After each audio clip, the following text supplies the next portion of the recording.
Retornamos com o nosso Memória Viva, hoje conversando com a professora Vilma Vitor. Bom, o José Heleno no intervalo tinha me dito que ia fazer uma pergunta para a professora Vilma. Diga aí, José Heleno.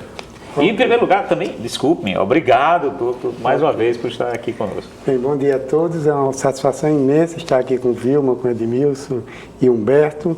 Conheço a pessoa de Vilma, esta mulher forte, vencedora, guerreira, é ativista social e educadora, como o currículo mostra muito bem, né? Eu escutei atentamente todo esse seu histórico, desde as quintas e tudo que ela falou aqui, e caminhamos juntos durante esse tempo todo, ao longo de 40 anos nós nos conhecemos. E a pergunta é, ao chegar à universidade, através daquele concurso de 1982, que eu estive junto com vocês, Humberto também faz parte dessa história, e você, como cidadã que não abre mão dos direitos de cidadania, você com o grupo daquela época, na gestão do professor Diógenes, que teve toda aquela dificuldade de contratação, você foi à frente do grupo, né, orientando e batalhando para que se concretizasse esse concurso. Eu gostaria que você falasse sobre isso, no sentido da nomeação de vocês, que não foi fácil. Em 82, nós fizemos concurso, né, Humberto? Foi o primeiro concurso, inclusive, pós-ditadura. Pós não, porque ainda era ditadura, né? É no final da ditadura. Pós-início da abertura, exatamente. Né? Então, naquela época, o edital dizia que todos os primeiros lugares, porque eram pelas cadeiras, né? Então, todos os primeiros lugares seriam contratados imediatamente. E eu tirei uma nota que fiquei em primeiro lugar na minha opção, né? Então, a primeira leva foi grande, todo mundo, assim, foi um grupo grande, contratado e tudo, e um restante ficou.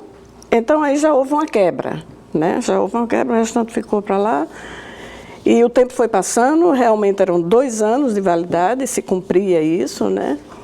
E a gente foi se preocupando. Então, teve um grupo que foi ficando menor, cada vez menor, de 8, 10 pessoas, se eu não me engano. E nós começamos a nos reunir para ver o que seria feito como pressão, porque ali não tinha instituição nenhuma que pudesse, né? Era uma questão pessoal de cada um. Então, foram ocorrendo umas coisas estranhas, né?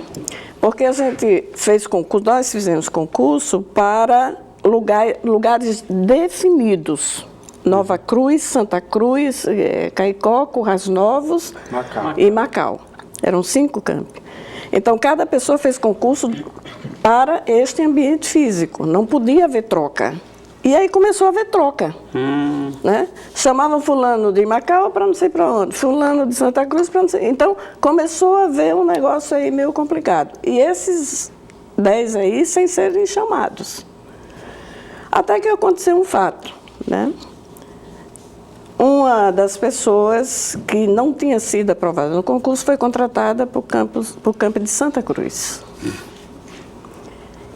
E a pretendente do campo de Santa Cruz, aprovada em primeiro lugar, estava no nosso grupo que não tinha sido chamada.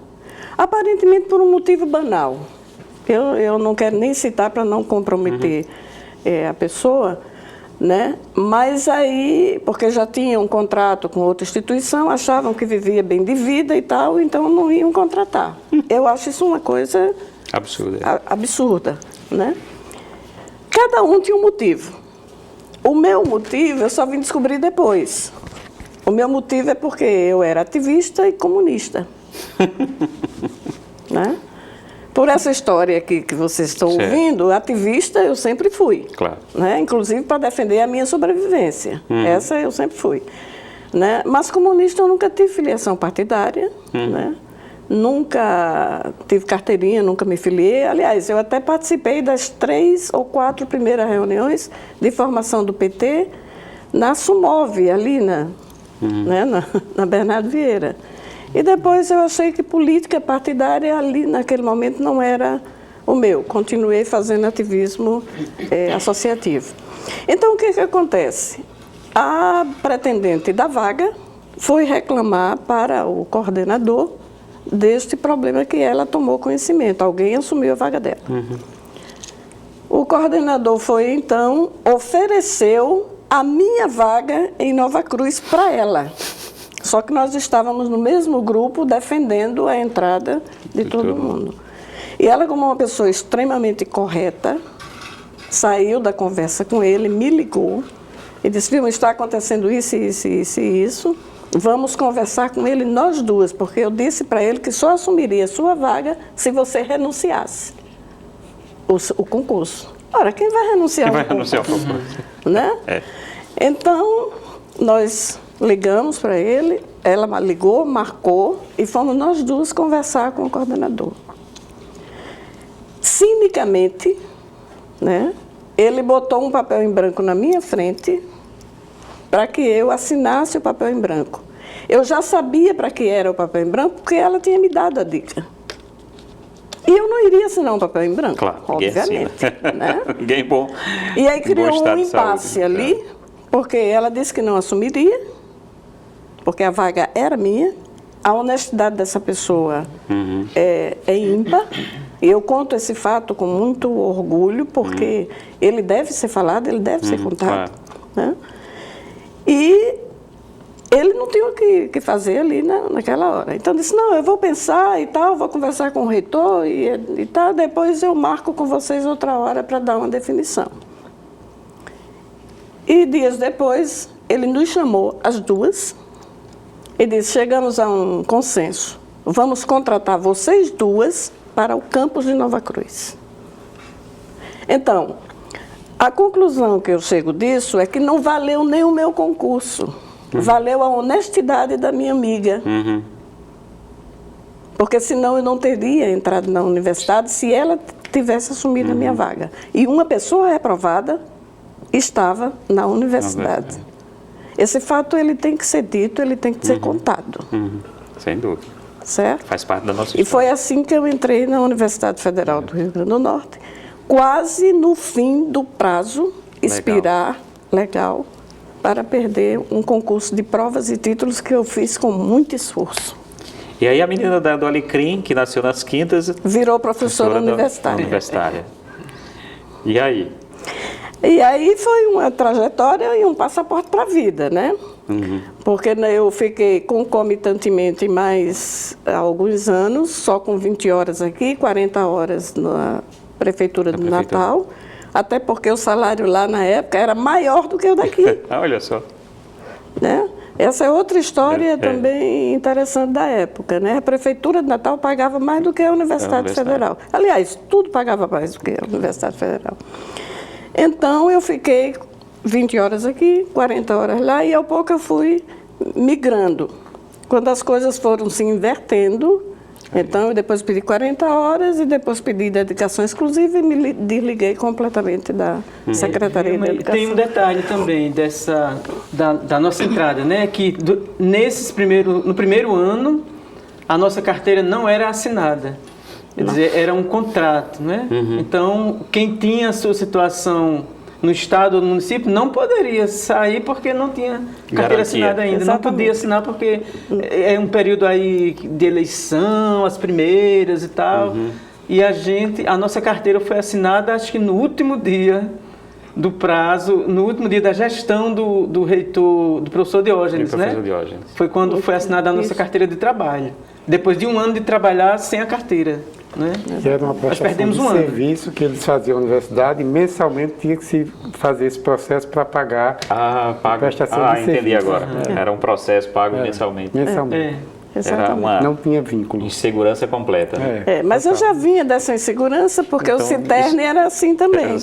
Era desse jeito. Eram contratos de 3 em 3 meses, de 6 em 6 meses, uma vez foi de 1 ano e depois voltou para 3 meses e era assim. E aí você demora muito a entrar no mestrado ou você vai... Não, eu fui rápida nisso, né? Porque eu terminei em 79 a graduação. 82 eu entrei já como professora, mas já estava nos encaminhamentos do mestrado. Eu já assisti a aula como aluna especial nesse intervalo E realmente em 85 eu entrei para o mestrado. Olha, eu entrei na universidade em 82 como professora. Em 85 eu já era aluna do mestrado. Aí tem outro detalhe a ser dito também da época, o seguinte: como eu estava fazendo mestrado aqui, na própria universidade que eu trabalhava, então isso não era um negócio muito estranho para a política da época. Você tinha que ir para fora, né?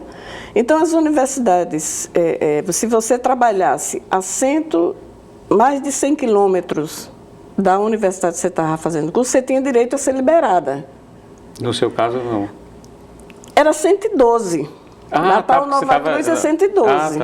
Eu estava em Nova Cruz, né? Então eu deveria ter sido liberada. Certo. Mas os colegiados superiores entenderam que eu não devia. Então eu fiz o mestrado trabalhando na própria instituição. Agora, eu trabalhava fora e assistia a aula aqui na sede. Sempre uma luta, né? Mas eu fiz. Isso para provar que é possível quando se quer. Quando se quer. Né? Então, sair de Nova Cruz às 10 horas da noite para ter aula às 8h30, 9 horas da manhã aqui, em estradas que nós até hoje conhecemos que não são satisfatórias, imagine isso há 30 anos atrás. E aí o produto é essa... O produto é essa dissertação aqui. Pioneirismo educacional no Rio Grande do Norte, na época da ditadura militar. Eu tinha que falar disso, eu tinha que estudar isso para compreender a minha própria história. Está aí. E aí... Pioneirismo por causa de todos os pioneirismos educacionais que eu vivi, porque eram políticas educacionais. A inauguração desses colégios, né, faziam parte da política educacional da época. E todas elas, principalmente o Kennedy, tinha o dedo dos Estados Unidos apontado, por isso se chama Instituto Kennedy. Né? Então a história está toda aí. Maravilha, viu? Aí você volta, aí termina o mestrado, e ainda volta para Santa Cruz, fica em Santa Cruz, Nova Cruz? Nova Cruz foram 10 anos. Então essa passagem para vir para Natal também foi outra passagem interessante. Falta de pedidos para vir para Natal não faltaram. Das pessoas que conheciam o meu trabalho, não era por apadrinhamento nem por nada, eram pessoas que conheciam a minha dinâmica de funcionamento de trabalho. Então, todos eles eram negados, ainda por causa da vinculação com a negrinha comunista, natalense sem nome de família, sem tradição de família. Não é de uma das famílias importantes da cidade. Não tinha nada, né? Não tinha nada que me abonasse. Não tem que vir para Natal, tem que ficar mesmo lá em Nova Cruz. Tem que ficar em Nova Cruz. Então, eu fiquei 10 anos em Nova Cruz e saí de Nova Cruz diretamente para a França para o doutorado. Certo. Essa é outra passagem interessante da minha história. Né? Quando eu saí, os campos já estavam à discussão de fechamento, que até hoje eu considero um erro. Certo. Né? Porque está aí, as escolas privadas tomaram o lugar que nós deveríamos ter fortalecido. Né? Então, eu saí de Nova Cruz direto para o doutorado na França. Certo. Isso em 1993. 93. Eu terminei essa dissertação em 1990. 3 anos depois? 3 anos depois, eu estava embarcando para ir fazer o doutorado. Né? Quando eu volto do doutorado, 4 anos depois, os campi tinham fechado. E obrigatoriamente eu tive que vir para o Departamento de Educação em Natal. Então não foi um pedido. Não foi um pedido. Foi o resultado de uma política que a universidade fez. Está mais perto de você do que de mim. Mostre aqui para a câmera, por favor, esse produto do doutorado, né? Que é a sua tese de doutorado. Muito bem. 500 páginas, escrita em francês, por mim mesma, né? Apenas uma correção de alguém de conhecimento da língua, que sempre é necessário. E eu continuei na mesma trajetória de discutir a política educacional brasileira, agora aqui mais voltada para a racionalidade técnica e a modernização da educação brasileira. Veja que eu continuo o estudo. O pioneirismo tinha um cunho de modernização, né? E aqui eu estudei a racionalidade técnica, o que ela implica no processo educativo. Isso há 22 anos atrás, quando ninguém nem falava nisso. Aliás, continuo sem falar, né? E nesse período você está acompanhando também essa trajetória, Humberto? Para mim, tenho que dizer isso aqui também, né? Que é uma honra ser amigo de Vilma e ter conhecido exatamente na nossa entrada na universidade. Eu não conhecia Vilma, né? E vinha conhecer quando nós fomos aprovados nesse concurso, né? Então nós fomos para Nova Cruz, né? Trabalhamos lá durante 10 anos, lá em Nova Cruz, e numa parceria, né? Porque Vilma era do curso de Pedagogia, né? Na disciplina de Educação, e eu de Letras. Mas o que eu gostaria de ouvir de Vilma era um pouco mais sobre essa nossa história em Nova Cruz, né? A experiência no NESA, né? O Núcleo de Ensino Superior do Agreste, né? Que acho que nós fizemos uma revolução lá naquele lugar, naquele campus, né? Nós chegamos lá e mudamos muita coisa. Você falaria um pouco sobre isso?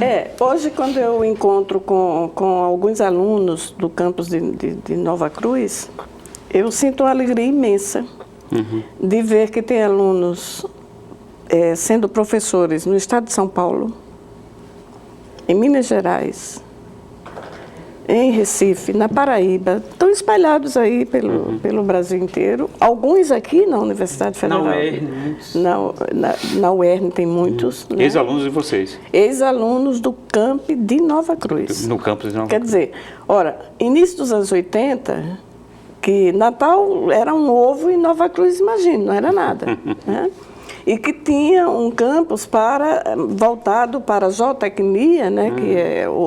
Que era outra faceta da agricultura, e nós chegamos lá e provocamos uma revolução, né, nesse processo. Então, realmente, nós formamos uma mão de obra para a educação no Rio Grande do Norte, e tinha a economia também, né? Tinha um curso de economia. Então, eu acho que nós mexemos muito naquela geopolítica local, e ela acabou se espalhando um pouco. Por isso que eu digo que foi equivocado fechar os campi, porque os campos eram fundamentais para o desenvolvimento daquelas populações. Por quê? Porque no passado, os coronéis mandavam seus filhos para estudar nos grandes centros.